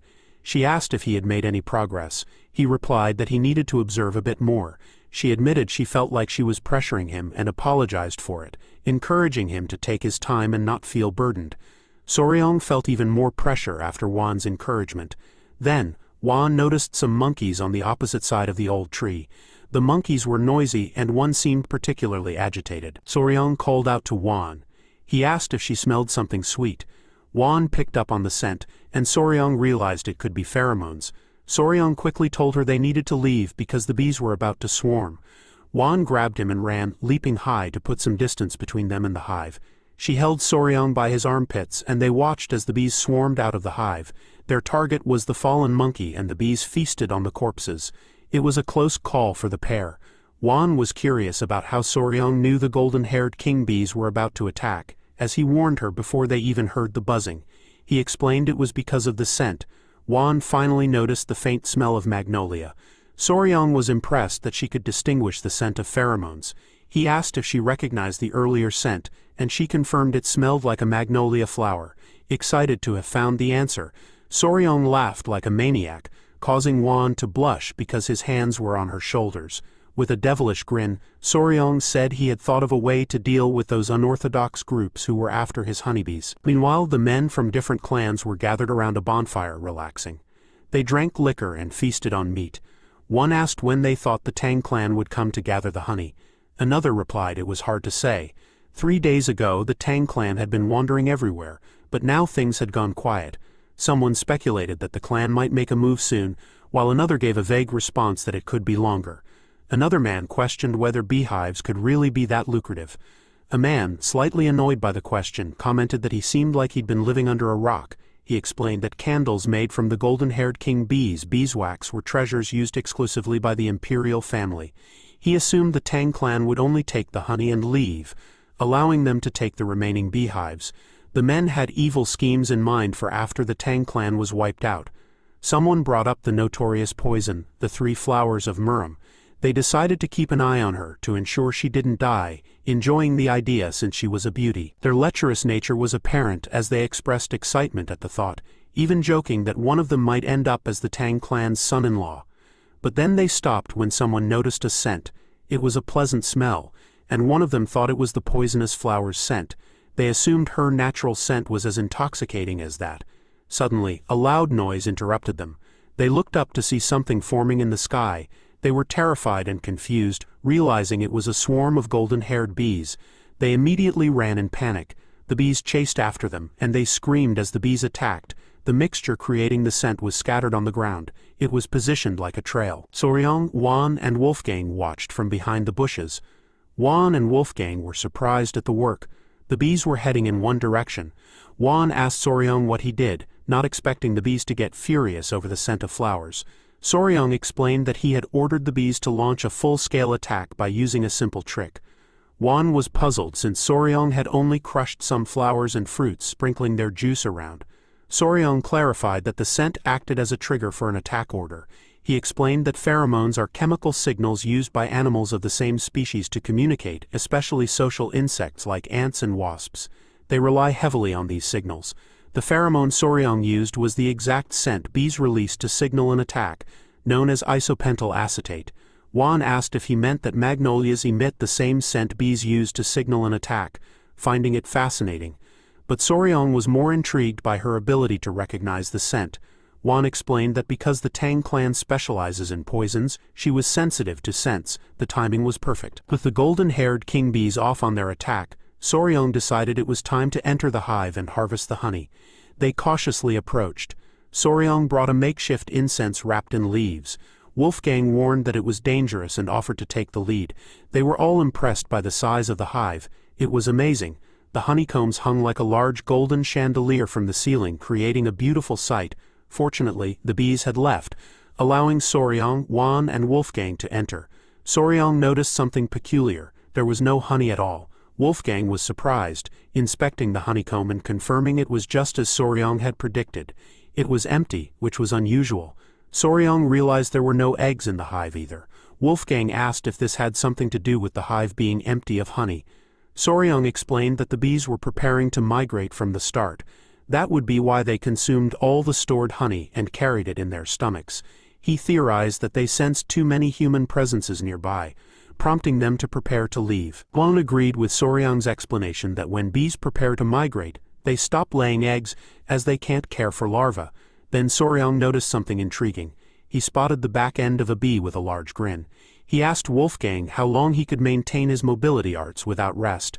Wolfgang replied that by pacing himself and running steadily, he could last about half a day.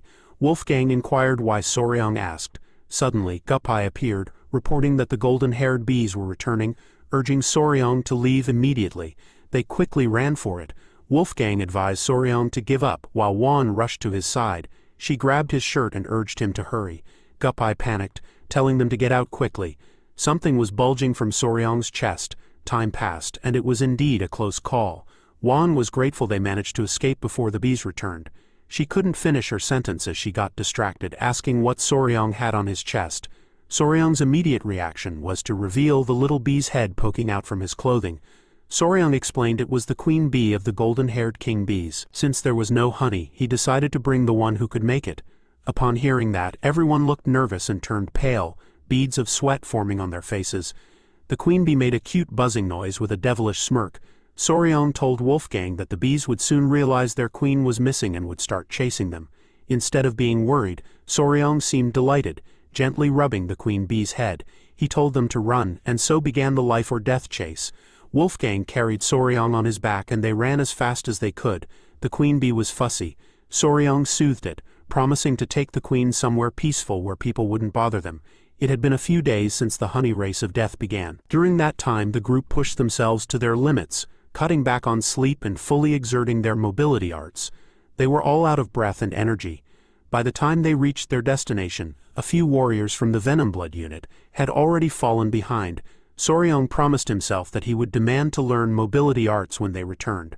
One of the warriors tripped and fell, prompting another to announce that another one had fallen. The fallen warrior was Hang Durang of the Venom Blood unit.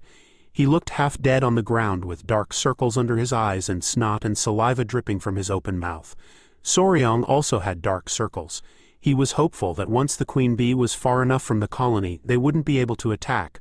Wolfgang was starting to lose hope, and asked Soryong if they could really escape. Soryong gave a vague answer. 3 days later, another warrior fell face down, apologizing to Soryong as he could no longer move. Soryong was worried for Wolfgang. Wan decided she would carry Soryong instead. Soryong suggested he could run on his own, but Wan, despite her haggard appearance, shyly promised she could do it. She declared that a member of the Tang clan never gives up. At the entrance of the Tang clan's house, 2 guards were stationed. They noticed someone approaching and recognized their young lady. Wan and Soryong supported each other as they walked. The guards' jaws dropped at their appearance. Family members were called immediately. With all the commotion, Great Patriarch and Chelson came out. They were stunned to see the state of the two. Juan looked truly worn out. Chelson laid Juan's head on his lap as he began to heal her. Furious, he demanded an explanation from Soryong. Soryong told him to calm down, explaining that Juan was simply exhausted after using mobility arts for 10 days without a break. Soryong was in a hurry and urged everyone to head to the training grounds. Great Patriarch was confused until Soryong pulled the queen bee from his clothing. He explained that the other bees would soon swarm there, so they needed to head to the ancient tree in the training grounds. Everyone was stunned except for Great Patriarch, who was amused by Soryong's antics. Chelson was in disbelief. He had sent Soryong to fetch honey, and yet he returned with the queen bee. Great Patriarch placed a reassuring hand on Sang's shoulder and declared they would go. Suddenly, Great Patriarch jumped high while carrying Soryong, who screamed out loud. He moved swiftly. When Soryong screamed again, the old man asked what was wrong. Soryong told him that the bees were swarming towards them. Great Patriarch saw the swarm and asked if Soryong had brought all those bees with him. They were almost at their destination, so they hurried. Sang's body struggled to keep up with the speed, but thankfully Great Patriarch's grip kept him secure. They eventually arrived at the ancient tree. Soryong approached the tree and explained to the golden-haired queen bee that this was the new home he had mentioned. He gently released the queen bee, asking, "Not bad, right?" The queen bee made a buzzing noise, seemingly understanding him. She inspected the tree and turned to Soryong, looking excited as if to say he was right. Soryong wondered if she really liked it. He suggested they leave for now since the bees were arriving. The clan members watched as the colony of bees flew above them. The golden-haired queen bee made bee noises, calling them. The bees headed for the tree. Great Patriarch was amazed, expressing that in all his years he had never seen anything like it before. Mission accomplished. The golden-haired queen bee had been successfully captured. Moments later, the dog-sized bees were seen drinking sugar water. The exhausted bees were being revitalized with the sweet treat. After all, there's a saying that bonds are built over food and goodwill begins with a meal. They were fortunate that there was something akin to refined sugar in this world. So it worked out well. Soryong hoped the little feast would help reduce the bees' weariness towards them. It would be even better if the bees started recognizing Soryong as their master. Suddenly, Soryong shouted that he forgot something. Chelson and Great Patriarch eyed him suspiciously and asked what it was. Soryong nervously inquired about Juan. Chelson was a bit annoyed that Soryong only thought of her now but replied that he had instructed others to take Juan to her mother to rest. Chelson questioned if they really used mobility arts all the way from the forest to the house with the bees following. He nervously confirmed and apologized, explaining they barely managed 4 hours of sleep a day, spending the rest running. Great Patriarch suddenly realized something and asked Soryong about the members of the Venom Blood unit. Soryong, sweating nervously, admitted that the members had collapsed somewhere along the roadside. He promised to go pick them up. Eventually, the members of the Venom Blood unit returned safely to their families. In Juan's room, she was awake and energetic enough to sit up. Soryong was by her side. Juan happily mentioned that the golden-haired bees had recovered their strength. He shared that the bees were currently gathering nectar from the poisonous flowers of Tangclan Mountain. Juan found it adorable. Suddenly, someone rushed in, calling for Soryong in a panic. Guppai informed him that he needed to come outside immediately. He told Soryong something was wrong with the golden-haired bees. They seemed to be searching for something. Soryong and Juan quickly went outside to see what was happening. The bees were scattered all over until they spotted Soryong and clung to him. Suddenly, they began pulling on his shirt. He was confused by their behavior. The pulling lifted him off the ground, and Juan was surprised to see Soryong being flown by the swarm of bees. In the air, he looked amusing with his legs straight and arms spread in a T-shape. Eventually, the bees dropped him. Soryong asked them why they were fussing around their hive. He thought something must be wrong. The bees nudged him, and he got the message. They wanted him inside. Looking around, he saw they had already built part of the hive and were working hard to gather honey. Then he noticed a bee approaching. It was the queen bee. Soryong held out his hands, asking the queen bee if she wanted a lift. He couldn't move as the other bees clung to him, with one even pinching his cheeks. He looked at the queen bee, who appeared elegant and cute. The author really did a great job describing her. The queen bee closed her eyes and moved towards Soryong's mouth. He panicked but was silenced as the queen bee kissed him on the lips. He felt something placed in his mouth and instinctively swallowed it. The other bees stopped clinging to him, and the queen bee finished her kiss. Soryong turned red as a tomato, embarrassed. He yelled at the queen bee, saying it was his first kiss, and asked what she was doing. Then Soryong felt something was wrong. He collapsed on the ground, experiencing excruciating pain. In his mind, he wondered what the queen bee had fed him. From his perspective, the queen bee had a mysterious look on her face. The large bees watched as Soryong struggled on the ground, a reddish aura spreading across his body like intense heat. Along with this discomfort, it felt like there was an itch inside him. The heat overwhelmed him, making him foam at the mouth and nose. Grinding his teeth and sweating heavily, his heartbeat was raising despite the intense heat, as if he were on fire. He slowly reached out to try and touch the queen bee with little strength left. His last words before passing out were a question about what she had made him eat. Then he fainted. With his eyes still closed, he heard his name being called. Wan was asking her grandfather what was happening to him, showing her concern.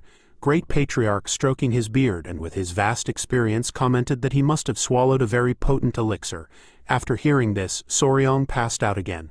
Great Patriarch began to guide his key to help him. Shortly after, Wan cared for him with a warm towel. She wiped his face. Sitting on the bed with messy hair, he asked where he was. She told him he was in the clan's medical wing. Fixing her hair, she explained that when they saw him, he was being dragged by the golden-haired king bees. She and her grandfather ran to the hive and found him unconscious, so they brought him to the medical wing. She asked if he remembered anything that had happened.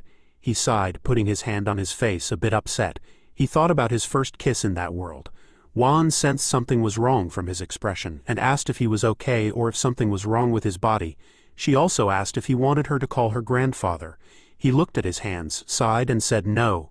He mentioned that the queen bee fed him the same food she ate, which he thought caused the situation. Curious, Wan asked what he had eaten. He said he didn't know the exact name, but if he had to name it, he would call it the king bee's elixir. Wan was surprised. With a smile, he explained that the worker bees collect nectar and pollen to feed themselves. Only the worker bees dedicated to their work consume this nectar and pollen. After explaining this, she asked, if that was the case, then what does the queen bee eat? He casually replied that the queen bee feeds exclusively on the king bee's elixir made by the workers, from birth to death. In other words, the jelly that the queen bee forced him to eat was royal jelly. Wan understood the situation. It is the exclusive food of the queen bee throughout her life. But Soryong furthermore mentioned that the king bee's elixir has a special effect. Leaving her surprised, he explained that normal worker bees live around a month and a half, but the queen bee eating the king bee's elixir can live up to 60 times longer. Then he asked, isn't that incredible? Overwhelmed with information, she told him to calm down. It was a lot to take in. With a sigh, she said she understood. The mystery was solved. She explained that the internal cultivation method he practiced is the 5 venoms return technique. It's just a beginner's technique, so he wouldn't be able to absorb all the elixir's power. But since the golden-haired king bee's honey contains 2 months of internal energy, he basically absorbed 60 times that amount, which is equivalent to 10 years of internal energy. Then she congratulated him on his lucky encounter. Soryong began to feel a bit of energy while repeating 10 years of internal energy. Wan, a bit nervous and fiddling with her hair, suggested he check the silver mirror afterward. Blushing, she averted her gaze and mentioned there might be other effects of the queen bee's elixir. Curious, he asked what other effects. While scratching his face in doubt, he asked about the silver mirror. He picked up the mirror and, looking at his reflection, noticed something strange. His skin was so smooth, even shone. Still examining himself, he wondered if royal jelly always had such effects. Upon touching his face, he was surprised to find his skin soft and smooth, almost like that of a woman. While touching his face, he considered that perhaps royal jelly, the food of the queen bee, had caused some effects that were not very pleasant for him, making him worry that he might have turned into a girl. He looked around to clear his doubts, then he looked between his pants and with a sigh of relief, he lay down on the ground, happy he hadn't lost his most precious possession. Lying on the ground, he recalls Wan mentioning that if her grandfather hadn't guided his Kai, something disastrous might have happened. He realized he should thank her grandfather, since he was on the brink of death and was saved. He leaves the medical wing and walks through the clan, noticing everyone staring at him. Wondering why so many people are giving him strange looks today, he questions if it's because his internal energy increased. The stares and whispers bother him, so he decides to escape, running off while others laugh as he goes. He arrives at the clan's restaurant and peeks through the door. He spots his father-in-law, future wife, mother-in-law, and the old man dining. His mother-in-law quickly notices him and, pleased, comments on how handsome her son-in-law is. She asks how he is feeling. He greets them, saying he is fine and apologizes for worrying them. His mother-in-law, aware of the situation, says it's okay since he had such a fortunate encounter, making it a reason to celebrate. She decides to tease her daughter a bit, saying she must be envious of Soryong's skin. Embarrassed, she quickly invites him to sit. Soryong, also embarrassed, agrees. He joins the table for a huge banquet where everyone enjoys themselves. His father-in-law asks if he is feeling well after everything that happened. He confirms he is and apologizes again for causing concern. He expresses his gratitude to the grandfather for taking care of him. Great Patriarch, smiling, congratulates him on his lucky encounter. Seeing curiosity on everyone's faces, his father-in-law asks if he could explain what happened. He mentions he heard a little about the queen bee's elixir from wine, but wants to know the full story. He hesitates, scratching his face, but finally explains that the golden-haired queen bee seemed to like her new home and rewarded him for his kindness. As he gestured, he says she dragged him into the hive and fed him the king bee's elixir, which he believes caused all the confusion. To his surprise, his mother-in-law comments that even mid-level venomous creatures know how to show gratitude, finding it fascinating. Great Patriarch was equally surprised, asking if there's any way to get the king bee's elixir again. He mentions that if they could, it would greatly benefit the clan. She also notes that even the honey from the golden-haired bees would be an incredible treasure, but the queen bee's elixir would be an extraordinary blessing. His mother-in-law, excited, agrees and asks her son-in-law if he could get more of the elixir, leaving everyone at the table confused by her sudden enthusiasm. Wan then asks him if he could obtain more of this elixir. Soryong thinks it over. If they were just regular bees, they could create several queen cells and trick the worker bees into producing royal jelly. However, with the intelligent golden-haired bees, they would be turned into hives quickly. Besides, royal jelly is essentially baby food produced by worker bees. But what he consumed came directly from the queen. He ponders whether what he ate might not even be the same substance, making him think more about the situation. He wonders if he should be honest. At that moment, finally, he decides to say that he thinks it wouldn't be possible to get more of the elixir. This prompts Great Patriarch and his mother-in-law to ask why it wouldn't be possible. Soryong explains that even if someone could consume it, he doesn't know if anyone would want to. Curious, Cheolson asks if the taste is bad or if it has a strange smell. With seriousness, he replies that it's not about the taste or smell. Sweating cold, he reveals that the king bee's elixir comes directly from the queen's mouth, and that the only way to receive it is through direct contact with the queen. He explains that the method involves forming a connection by joining lips with the queen, with her tongue transferring the elixir. Everyone is shocked. Great Patriarch, shouting, asks in disbelief, "A kiss on the queen bee's mouth?" His mother-in-law is left speechless. Cheolson, even more shocked, concludes that they must assume it's impossible to get the elixir unless it's the protagonist, since he was favored by the queen bee. For anyone else it would be impossible. Soon, his fiancée, understanding what happened, drops her chopsticks.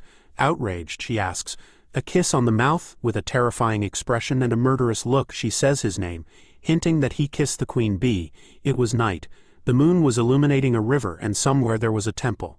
Someone whose hand was full of scars was observing the landscape.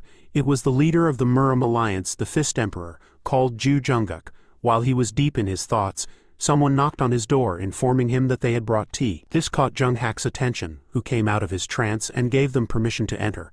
A beautiful servant brought tea, informing him that she had prepared white tea from Chishan. This aroused Jungkook's curiosity, who was somewhat surprised. He sat down to have tea, reminding her that this was the tea from his hometown. And while the servant was serving it in the cup, she replied that she was aware it was a famous tea from Chishan. The emperor thanked her and decided to make sure to drink it well. He picked up the cup of tea, and the maid began to watch closely. Just as he was about to take his first sip, someone knocked on the door and interrupted the alliance leader's tea session. It was the military advisor, Jiggle. Immediately, the emperor placed the cup on the table and, with a confused expression, asked, "What are you doing here at this hour?" and gave him permission to enter. Jiggle, a man with long hair, entered and greeted the emperor respectfully, apologizing for interrupting him. He was a very handsome man. He had come to inform them that they had received a message from the Tang Sichuan clan. Thinking it would be better to let the emperor know immediately, with a calm smile, the emperor asked him not to worry about interrupting the tea session. He had come in haste, so it must be an important matter. Jiggle approached the emperor and placed a red scroll on the table, revealing that Raksasa of the Bloody Hand, Tak Anyang, had died. His head had been cut off by the Tang clan. obtaining the secret manual of the poisonous art of the bloody hand. This made the emperor burst into fury, shattering the teacup into pieces. He clenched his fist, and his body began to tremble with rage. He wanted to know where and how they had obtained the manual. Jiggle-Hu revealed that previously Tak Unyong had been struck by the divine sovereign of myriad poisons, and his whereabouts were unknown. After that, it was said that he had gone to Hainan Island to live in seclusion. He informed the emperor that there was a much more interesting story than this. It was said that a young warrior and his poisonous creatures had killed Tak Unyong. The emperor was in shock, as he had never before heard of anyone being capable of using poisonous creatures. Jen Wan sat in front of the emperor, explaining that he had heard many interesting stories. He was sure that this was a story that even the leader would be interested in. He decided to explain it in detail, but the servant began to stare at him intently, exuding a suffocating aura. In the patriarch's hall of the Tang clan of Sichuan, everyone was seated at a table, including Soryong, Wan, her mother, and the great patriarch. One of the elders asked if it was true that there were people who had sold information to other places besides them. The other elder was furious. He could not believe there were people tarnishing the reputation of the clan. Soryong began to whisper. He was somewhat confused to see that they did not dare to say anything harsh to his father-in-law. With a smile, Wan replied that it was normal. The patriarch of the clan knew that they had dared to damage the reputation of the clan. The elders of the collateral branches were also angry, and after all, they were a family. He had already requested that this matter be investigated. He planned to go to Yingchuan himself. One of the elders, somewhat curious, asking what poison the patriarch was going to use. The patriarch casually explained that first they had to use soul-destroying poison, then blood-burning poison, and finally intestine-necrotizing poison. His eyes were shining with malice. When they were in such agony that their blood burned, their internal organs would melt, and when the soul was about to dissolve, he would finish them off with the 7-step soul-snatching poison. Soryong was in shock, since this method was typical of an assassin. It was a cocktail of poisons. The patriarch decided to leave immediately and asked one of his aides to summon the poison and annihilation unit. His aide nodded. A while later, the poison annihilation unit gathered in front of the temple. They were men wearing masks and hoods. The patriarch asked his son-in-law to take care of himself, promising he would return soon. Soryong showed respect and asked his father-in-law to be careful. The patriarch was somewhat confused, revealing that it was their enemies who should be careful. Chiolsun and the poison annihilation unit set out to punish the bastards. Pointing at the men, Soryong asked if they were the poison annihilation unit. It was the first time he had seen them since he had been here. Wan affirmed yes, mentioning that they did quite hard work. She said their job was mainly erasing people, and for this reason they were called the Poison Annihilation Unit. He was in shock, questioning if this really counted as hard work.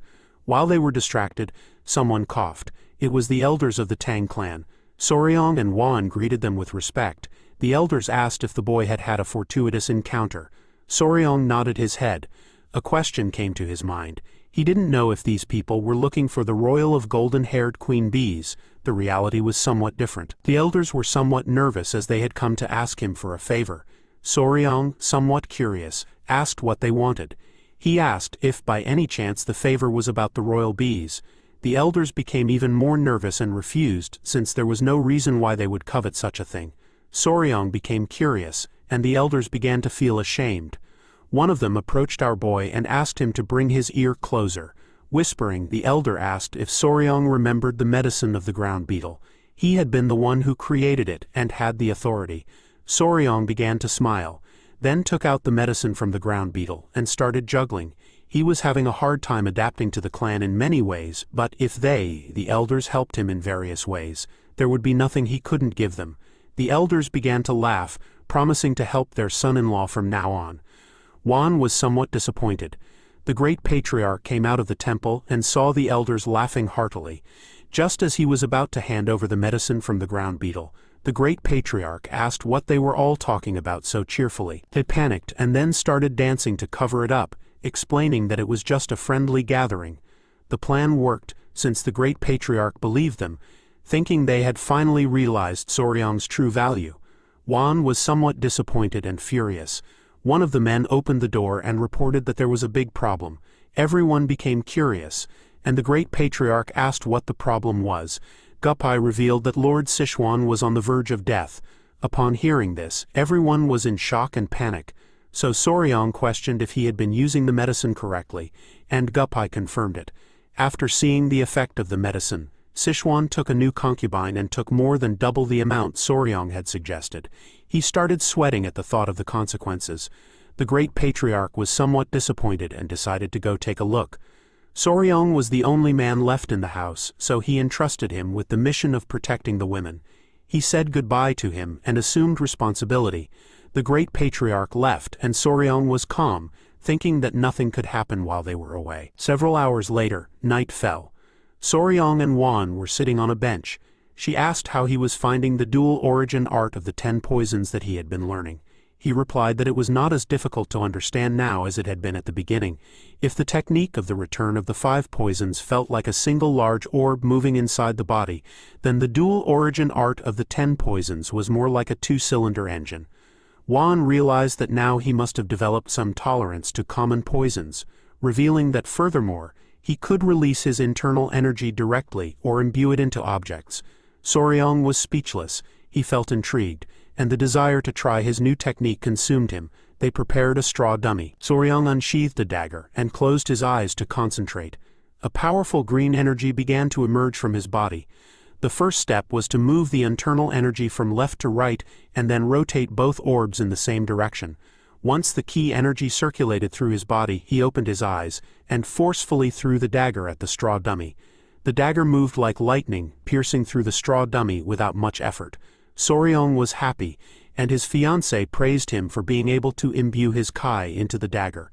The knife, emitting energy, stuck in the wall right in front of 2 masked men. At first they thought they had been caught and decided to eliminate them. But then, upon seeing the straw dummy, they realized it had been a coincidence. One of them was holding a book. It was the Blood Hand Poison Art Secret Manual. Although it was a copy, their work was already done. So they decided to leave here as soon as possible and return before something troublesome happened. They thought that the guards of the Tang clan were idiots for having neglected the security of the training hall, and thanks to their negligence, escaping was going to be a piece of cake. But then something happened, and a pink aroma began to spread through the air, making the men tense up. It was a sweet aroma, and the men didn't know where it came from. Right above them was the queen bee, who started staring at them intently, knowing that these guys were intruders.